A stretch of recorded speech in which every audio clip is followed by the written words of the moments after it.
Mr. Ralph Shoman, author and political analyst, on the line with us. He's also joining us from California. Mr. Shoman, thank you for joining us on World News. President Mahmoud Ahmadinejad orders the launch of Navid El-Musanad in the past couple of hours into orbit. What do you make of that for the country of Iran, especially with all the sanctions that has occurred currently we see against Iran? What kind of achievement do you see that for the country of the Islamic Republic? Well, I think it's very important that Iran establish close relations with any and every country and population is prepared to defend Iran against the threats that are being mobilized on a very intensive scale by the rulers in the United States. As you're probably undoubtedly aware, as your listeners surely are, the United States Director of National Intelligence, James Clapper, in what was called a worldwide threat assessment, referenced the so-called 2011 plot to assassinate the Saudi ambassador to the United States, and then stated that Supreme Leader Ali Khamenei have changed their calculus, and I'm quoting, and are now willing to conduct an attack in the United States. So they are upping the ante for a military attack upon Iran, and this story has been widely disseminated, notwithstanding the fact that the original attempts to create this hysteria were exposed by Robert Baer, who was a high-level former Central Intelligence Agency case officer, who informed ABC News that these charges against Iranian intelligence were without any credibility and had no basis in fact. In spite of all that, I have to say that the major spokespersons for the U.S. ruling class are increasing the language of confrontation and attack and war. And indeed, the Defense Secretary, Leon Panetta, went on 60 Minutes on Sunday and stated that if we have to attack Iran, we are ready to do it. So it's important for Iran to mobilize world opinion against this imperial threat to its sovereignty, in fact, to the well-being not only of the people of Iran, but to the people of the region and the world. Any opportunity and every accomplishment that Iran can manifest in demonstrating its capacity to withstand this is essential and important and to be supported.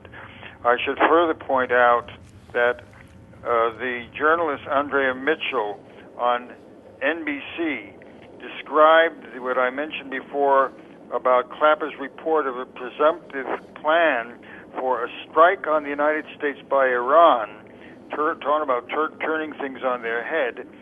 And she asked this question. This is the NBC lead journalist, Andrea Mitchell, then asking if the threshold for a preemptive nuclear strike on Iran by Israel has now been reached. This is an index of the climate that's being generated here, a hysterical climate, an aggressive climate, a menacing climate against the people of Iran and against the peoples of the world, in essence, with this kind of talk and this kind of high-level discussion of military strikes. So this is not a minor matter in any sense of the term, and it is essential that world opinion be mobilized urgently to defy the United States and the Israelis, to oppose them, and to defeat this effort to start a conflagration in the region. Well, Mr. Shoman, before I get to Mr. Foote, let me ask you one more question, which I've asked both of our guests. In the past 2 years, 4 Iranian scientists have been assassinated because of their research development and the advancements that the country has made. Where do you see the West in relation to this, and why is the West, they try to handicap the Islamic Republic, but Iran continues to advance? Where do you see this as far as in relation to the international community? Well, I have to tell you that, as I had mentioned prior in a discussion on Press TV, the publication in the United States, The American Conservative, carried an account of open, and not only the New York Times has done so as well, of open involvement of the United States Central Intelligence Agency and the Israeli Mossad in a series of assassinations of scientists in Iran, of intelligentsia in Iran, and sabotage and blowing up of facilities and so on. Not even denied, openly proclaimed. This is a measure of the recklessness of U.S. rulers, as with Obama's openly embracing the drone campaign in Pakistan, in which it is estimated that for every opponent of U.S. policy who is killed, 10 civilians have been killed as well. Thousands of people have been targeted in this way.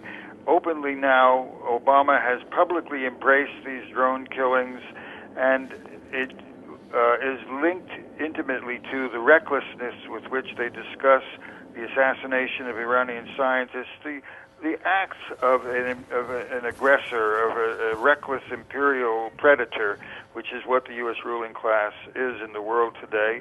And having said that, Iran has to be defended. Whether there are differences with Iran on this or that question are utterly besides the point.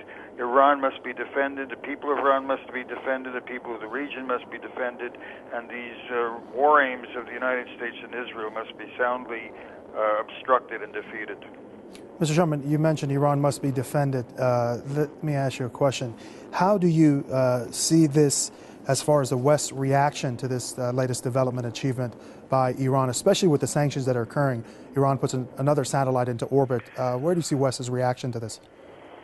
Well, when you speak of the West's reaction, I think what I'm attempting to set forth here is that when you have an aggressor like the United States and Israel are at the moment with respect to Iran, no matter what Iran does, it will be used against Iran. If Iran attempts to defend itself, that will be held against Iran. If Iran puts a satellite in space, that will be given a sinister construction. The proud defiance of Iran of these threats should be supported and applauded, because it's imperative that this menacing war that's on the horizon be stopped. And I hope that major powers such as China and Russia and others stand by Iran in trade and stand by Iran in public support, and that world opinion is mobilized as never before, while time permits, to prevent this catastrophic unfolding of a military attack.